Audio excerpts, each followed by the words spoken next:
ಈ ರೀತಿನೇ ನನ್ಗೆ ಅವನಿಗೆ ಫ್ರೆಂಡ್ಶಿಪ್ ಆಯ್ತು. ಅಂದ್ರೆ ನೀವೊಂದ್ ಕ್ಲಾಸ್ ಮೇಟು ಅಂತ ಆಯ್ತು. ಹಾಗಾದ್ರೆ ಅವನ್ ಪರ್ಸನಲ್ ವಿಷಯ ಎಲ್ಲ ನಿಮ್ಗೆ ಹೇಳಿರ್ಬೋದಲ್ಲ? ಹ್ಞೂ ಸರ್, ಎಲ್ಲ ಇಲ್ದಿದ್ರು ಕೆಲವು ವಿಷಯಗಳನ್ನ ಹೇಳಿದ್ದ. ಯಾವ ವಿಷಯ ಹೇಳಿದ್ರು? ಅದೇ ಮೇಡಮ್, ಅವನು 10 ವರ್ಷ ಊಟಿಲ್ ಇದ್ದಿದ್ದು, ಅಲ್ಲಿಂದ ಅವನಿಗೆ ಆರತಿ ಮಾಡಿ ಇಲ್ಲಿಗೆ ಕರೆಸಿದ್ದು. ಅಂದ್ರೆ ಆರ್ತಿ ಮನೇಲಿ ಪೇಯಿಂಗ್ ಗೆಸ್ಟ್ ಆಗಿದ್ದು ನಾಟಕನ? ಹಾಗಾದ್ರೆ ಆರ್ತಿ ದಿನೇಶ್ನ ತಾವಾಗೆ ಕರ್ಸ್ಕೊಂಡಿದ್ರಾ? ಹೌದು. ಬೇರೆ ಏನೇನಾದ್ರೂ ಮುಖ್ಯವಾದ ವಿಷಯ? ಆರ್ತಿ ಗುಪ್ತಾ ಜೊತೆಲಿ ದಿನೇಶ್ ಆಗಾಗ ಪ್ರೈವೇಟ್ ಆಗಿ ಊಟಿಗೆ ಹೋಗ್ತಾ ಇದ್ದ ವಿಷಯ ನಿಮಗ್ ಗೊತ್ತಾ? ಅದು ನಿಮ್ಗೆ ಹೇಗೆ ಗೊತ್ತು? ಅದೇ ಮೇಡಮ್, ಅವನು ಕುಡ್ದಾಗ ಹೇಳಿದ್ದು. ಶ್ರೀಮತಿ ಗುಪ್ತಾ ಊಟಿಗೆ ಹೋಗ್ತಿದ್ದು ಯಾಕೆ? ಅದೇ ಯಾವ್ದೋ ಬಿಸ್ನೆಸ್ ವಿಷಯದ ಮೇಲೆ ಹೋಗ್ತೀವಂತ ದಿನೇಶ್ ಹೇಳ್ತಿದ್ದ. ಆದ್ರೆ ಏನು ವಿಷಯ ಅದಲ್ಲ ಮೇಡಮ್. ಆದ್ರೆ ಅವರಿಬ್ರು ಹೋಗ್ತಿದ್ದು ಬೇರೆ ವಿಷಯಕ್ಕಂತ ನನ್ಗೆ ಗೊತ್ತಿತ್ತು. ಓ, ಅಂದ್ರೆ ಆರ್ತಿ ಗುಪ್ತಾ ತನ್ನ ಮಗಳ ನೋಡಕ್ಕೆ ಊಟಿಗೆ ಹೋಗಿ ಬರ್ತಿದ್ರು ಅಲ್ವಾ? ಆರ್ತಿ ಗುಪ್ತಾಗೆ ಒಬ್ಬ ಮಗಳಿದ ಅಂದ್ರೆ ಈ ವಿಷಯ ನಿಮಗ್ ಗೊತ್ತಿಲ್ವಾ? ಖಂಡಿತ ಇಲ್ಲ. ಅಷ್ಟಕ್ಕೂ ಆರ್ತಿ ಗುಪ್ತಾಗೆ ಒಬ್ಬ ಮಗಳಿದಾಳೆ ಅಂದ್ರೆ ಈ ವಿಷಯ ದಿನೇಶ್ ನನ್ಗೆ ಹೇಳ್ದೆ ಇರ್ತಿದ್ನಾ? ಅಂದ್ರೆ ಈ ವಿಷಯ ನಿಮ್ಗೆ ಗೊತ್ತೇ ಇಲ್ಲ? ಇಲ್ಲ ಅಂತ ಹೇಳಿದ್ನಲ್ಲ.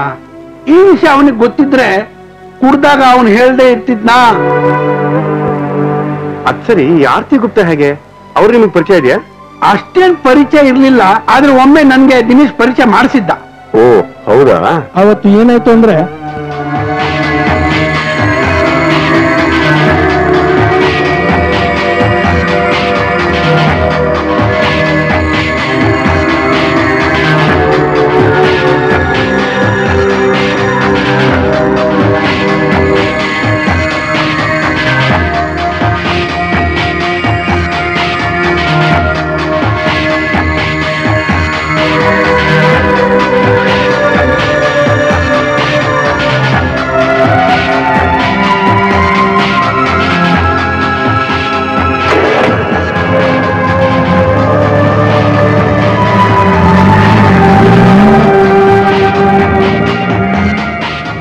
Any problem? ಅಂತದ್ದೇನಿಲ್ಲ. ಇವತ್ ರಾತ್ರಿ ಡ್ಯೂಟಿಗೆ ಹೋಗ್ಬೇಡ, ಅರ್ಜೆಂಟ್ ಕೆಲಸ ಇದೆ ಅಂತ ಹೇಳಿದ್ರು, ಅದಕ್ಕೆ ಬಂದೆ. ಏನ್ ಮಾಡೋದು, ಅವರಿಂದ ಹೆಂಗ್ ತಪ್ಪಿಸ್ಕೊಳ್ಳೋದು?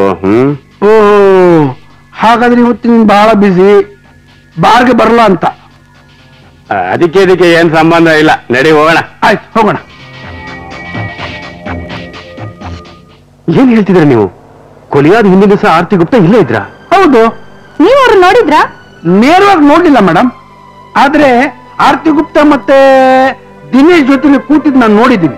ಆದ್ರೆ ಆರ್ತಿ ಗುಪ್ತಾ ಕಾರಲ್ಲೇ ಇದ್ದಿದ್ ನೀವು ನೋಡಿದ್ರ? ಇಲ್ಲ ಸರ್, ಹೇಳಿದ್ನಲ್ಲ, ನೇರವಾಗಿ ನೋಡಿಲ್ಲ. ಅದು ನನ್ಗೊಂದು ಡೌಟ್ ಇರ್ಬೋದು ಅಂತ. ಸರಿ ಸರಿ, ನಿಮ್ಮಿಂದ ತುಂಬಾ ಉಪಕಾರ ಆಯ್ತು. ನಾವಿನ್ ಬರ್ತೀವಿ. Thank you sir. Thank you madam.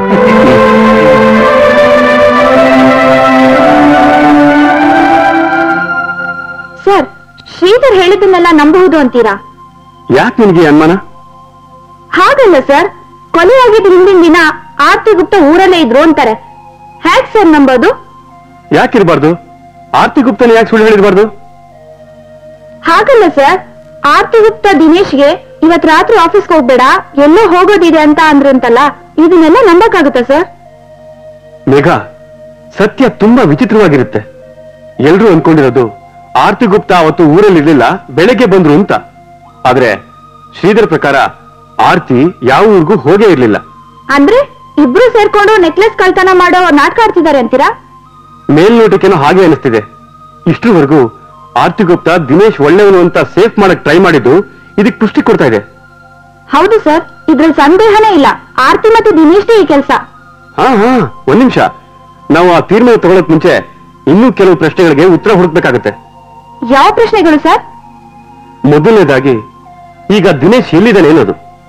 ಎರಡನೇದಾಗಿ, ಆ ಕಳವಾದ ರೂಮಲ್ಲಿ ಸಿಕ್ಕ ಬೀಡಿ ಒಳಗಿನ ತಂಬಾಕಿನ ಪುಡಿ ಅಲ್ಲಿಗೆ ಹೇಗೆ ಬಂತು? ಹಾಗಿದ್ರೆ ಆ ರೂಮಲ್ಲಿ ಬೀಡಿ ಸೇರಿದ್ ಯಾರು? ಹಾಲಲ್ಲಿ ಸಿಕ್ಕಿದ ಸ್ಲೀಪಿಂಗ್ ಟ್ಯಾಬ್ಲೆಟ್ ಆರ್ತಿ ಗುಪ್ತಾದಲ್ಲ ಅಂದ್ರೆ ಅದನ್ನ ಯಾರು ಅಲ್ಲಿಗೆ ತಂದಿದ್ದು? ಈ ಎಲ್ಲಾ ಪ್ರಶ್ನೆಗಳಿಗೂ ನಾವು ಉತ್ತರ ಹುಡುಕ್ಬೇಕಾಗತ್ತೆ. ಸರ್, ಎಷ್ಟೊಂದು ಪ್ರಶ್ನೆಗಳು, ನಿಜವಾಗೂ ಇವಕ್ಕೆಲ್ಲ ಉತ್ತರ ಇದೆಯಾ? ಉತ್ತರ ಇಲ್ದಿರೋ ಪ್ರಶ್ನೆನೇ ಇಲ್ಲ ಮೇಘ. ಸರಿ, ನೀ ಆ ಕೇಸ್ ಫೈಲ್ ನ ಸ್ಟಡಿ ಮಾಡು, ನಾನು ಆಮೇಲೆ ಕರಿತೀನಿ. Okay sir. ಮೇಡಮ್, ನೀವು ನನ್ನ ತಪ್ಪು ತಿಳ್ಕೊಂಡಿದ್ದೀರಾ. ಅಂದ್ರೆ ನೀವು ಸಾಚ ಅಂತನಾ? ನೋಡಿ, ಆ ನೆಕ್ಲೆಸ್ಗೂ ನನಗೂ ಯಾವ ಸಂಬಂಧನೂ ಇಲ್ಲ. ಹಾಗಾದ್ರೆ ನೆಕ್ಲೆಸ್ ಏನಾಯ್ತು? ಪೊಲೀಸ್ನವ್ರು ತಾನೇ ಅದನ್ನ ಕಂಡಿಡ್ಬೇಕಾಗಿರೋದು. ಪೊಲೀಸ್ನವ್ರಿಗೆ ನಿಮ್ ವಿಷಯ ಗೊತ್ತಿಲ್ಲ ಅಂತ ಆರಾಮ್ ಹೋಗಿದ್ಯಾ? ಓ, ಬ್ಲಾಕ್ ಮೇಲರ್ಗೆ ಬ್ಲಾಕ್ ಮೇಲಾ? ಹಾಗೆ ಅನ್ಕೋ. ಪೊಲೀಸ್ನವ್ರು ನಿನ್ನ ಬಾಯ್ ಬಿಡಿಸ್ತಾರೋ ಇಲ್ವೋ, ನಾನ್ ಬಾಯ್ ಬಿಡಿಸ್ತೀನಿ. ಅಷ್ಟೊಂದು ಧೈರ್ಯ ಬಂದ್ಬಿಡ್ತಾ? ಯಾಕೆ ನಿಮ್ ರಾಸಲೀಲೆ ಪತ್ರಿಕೆಗಳ ಮುಖಪುಟದಲ್ಲಿ ಬರ್ಲಿ ಅಂತ ಅಷ್ಟೊಂದು ಆಸೆನಾ?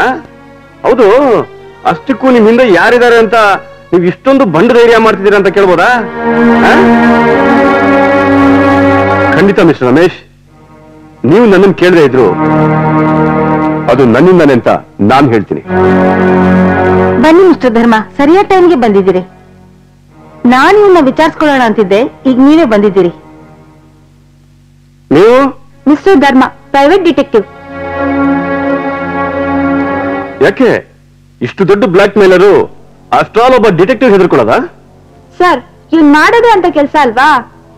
ರಮೇಶ್, ನೀವು ಮೊನ್ನೆ ಟೈಪ್ ಮಾಡಿ ಕಳ್ಸಿದ್ರಲ್ಲ ಬ್ಲಾಕ್ ಮೇಲ್ ಲೆಟರ್ ಅಲ್ಲಿ ಆರ್ತಿ ಗುಪ್ತಾ ಅವ್ರಿಗೆ ಇದಕ್ಕಿಂತ ದೊಡ್ಡ ತೊಂದರೆ ಸಿಕ್ಕಾಕೊಳ್ತೀಯ ಅಂತ ಹೇಳಿದ್ರಲ್ಲ, ಏನದ್ರ ಅರ್ಥ?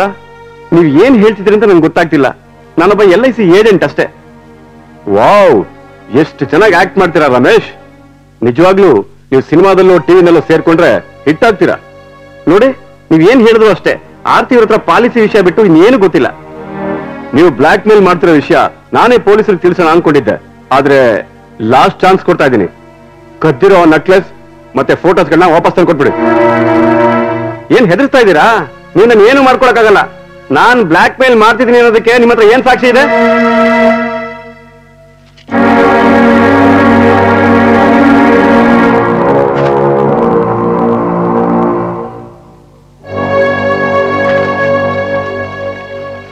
ಇಷ್ಟು ಸಾಕಾ?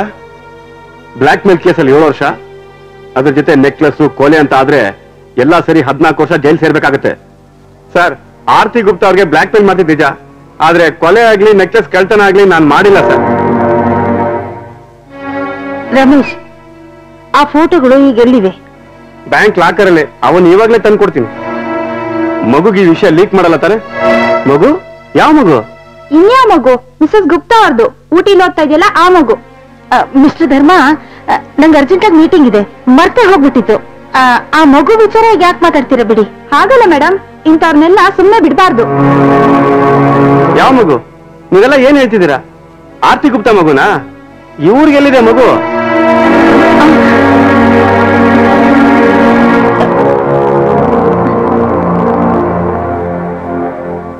ಮತ್ತೆ ನೀನ್ ಬ್ಲಾಕ್ ಮೇಲ್ ಮಾಡ್ತಾ ಹೆದರ್ಸ್ತಿರೋದು ಯಾವ ವಿಷಯ? ಇವರಿಗೆ ಮದುವೆ ಮುಂಚೆ ಹುಟ್ಟಿರೋ ಮಗು ವಿಷಯನ ಪಬ್ಲಿಕ್ ಮಾಡ್ತೀನಿ ಅಂತ ತಾನೆ? ಅಯ್ಯೋ, ಖಂಡಿತ ಇಲ್ಲ ಸರ್. ನಾನು ಬ್ಲಾಕ್ ಮೇಲ್ ಮಾಡ್ತಾ ಇದ್ದಿದ್ದು ದಿನೇಶ್ಗೂ ಆಕೆಗೂ ಸಂಬಂಧ ಇದ್ದ ಫೋಟೋಗಳ ಬಗ್ಗೆ ಸರ್. ವಾಟ್? ಮಿಸಸ್ ಗುಪ್ತಾಗೂ ದಿನೇಶ್ಗೂ ಸಂಬಂಧ ಇದೆಯಾ? ಮಿಸಸ್ ಗುಪ್ತಾ, ರಮೇಶ್ ಹೇಳ್ತಿರೋದೇನು, ನೀವ್ ಹೇಳಿದ್ದೇನು? ಹೇಳಿ ಮಿಸಸ್ ಗುಪ್ತಾ, ಇದನ್ನೆಲ್ಲ ನಮ್ಮ ಹತ್ರ ಯಾಕೆ ಮುಚ್ಚಿಟ್ರಿ?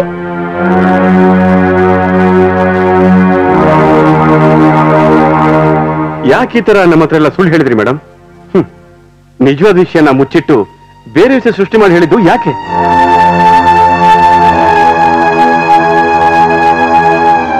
ರಮೇಶ್, ಅದೇನೇ ಇರ್ಲಿ, ನಿನಗೂ ಅದಕ್ಕೂ ಸಂಬಂಧ ಇಲ್ಲ. ಸಾಯಂಕಾಲದೊಳಗಡೆ ಆ ಫೋಟೋಸು ನೆಗೆಟಿವ್ಸ್ ಎಲ್ಲ ನನ್ನ ಕೈಲಿ ಇರ್ಬೇಕು. ಓಕೆ? ಆಯ್ತು ಸರ್.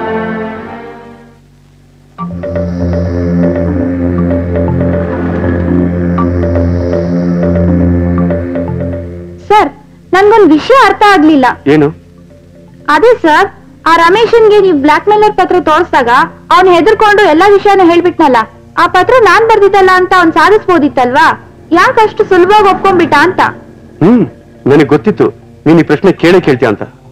ಯಾಕೆಂದ್ರೆ ಬ್ಲಾಕ್ ಮೇಲರ್ ರಮೇಶ್ ಬರ್ದಿದ್ದು ಇದೊಂದೇ ಪತ್ರ.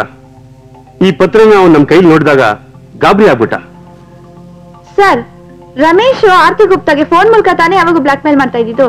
ಹಾಗಂತ ಆರ್ತಿ ಗುಪ್ತಾನೇ ಒಂದ್ಸಲ ಹೇಳಿದ್ದಾರೆ. ಆದ್ರೆ ಮೊನ್ನೆ ನಾವ್ ಈ ಪತ್ರದ ಬಗ್ಗೆ ಡಿಸ್ಕಸ್ ಮಾಡಿದಾಗ ನೀವು ಇದನ್ನೆಲ್ಲ ಹೇಳಲೇ ಇಲ್ಲ.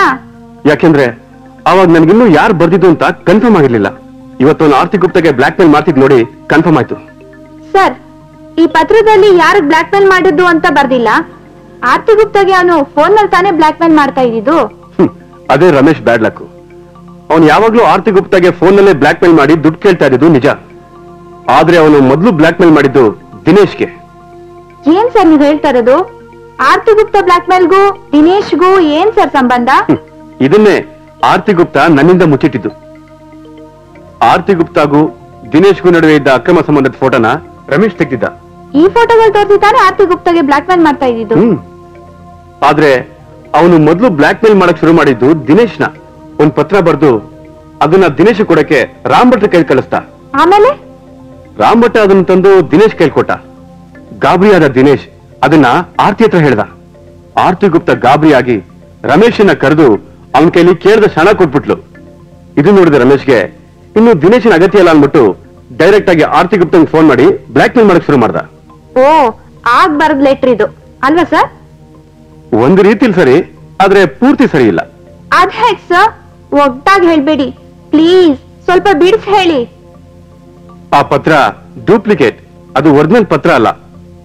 ಒರಿಜಿನಲ್ ಪತ್ರ ಆರ್ತಿ ಗುಪ್ತಾ ಗಂಡನಿಗೆ ಸಿಕ್ಕಾಕೊಂಡ್ಬಿಟ್ರೆ ಕಷ್ಟ ಅಂತ ಅದನ್ನ ಸುಟ್ಟಾಕ್ಬಿಟ್ಲು. ಹಾಗಾದ್ರೆ ಡ್ಯೂಪ್ಲಿಕೇಟ್ ಪತ್ರ ಹೇಗ್ ಬಂತು? ಅವಳು ಗಂಡಂಗ್ ಗೊತ್ತಾಗ್ಬಾರ್ದು ಅಂತ ಸುಟ್ಟು ಹಾಕಿದ ಪತ್ರನ ಜೆರಾಕ್ಸ್ ಮಾಡ್ಸಕ್ ಹೋಗಿಲ್ಲ. ಅವಳೇನ್ ಜೆರಾಕ್ಸ್ ಮಾಡ್ತಿರ್ಲಿಲ್ಲ ಬಿಡು. ಹಾಗಾದ್ರೆ ಈ ಡ್ಯೂಪ್ಲಿಕೇಟ್ ಪತ್ರ ಹೇಗ್ ಬಂತು ಸರ್? ಇದು ರಾಮ್ ಭಟ್ಟನ್ ಕೆಲಸ. ರಮೇಶು ಬ್ಲಾಕ್ ಮೇಲ್ ಲೆಟರ್ನ ದಿನೇಶ್ ಕೊಡು ಅಂತ ರಾಮ್ ಭಟ್ಟನ್ ಕೈಲಿ ಕೊಟ್ಟು ಕಳಿಸಿದಾಗ ಅವನ್ ಕುತೂಹಲಕ್ಕೆ ಅಂತ ಲೆಟರ್ ತೆಗೆದು ಓದ್ದ. ಅದರಲ್ಲಿರುವಂತ ದೊಡ್ಡ ರಹಸ್ಯ ನೋಡಿ ಕಕ್ಕಾಬಿಕ್ಕಿ ಆದ. ಯಾವುದಕ್ಕೂ ಇದರಿಂದ ಉಪಯೋಗ ಪಡಿಬಹುದು ಅಂತ ತಿಳ್ಕೊಂಡು ಅದನ್ನ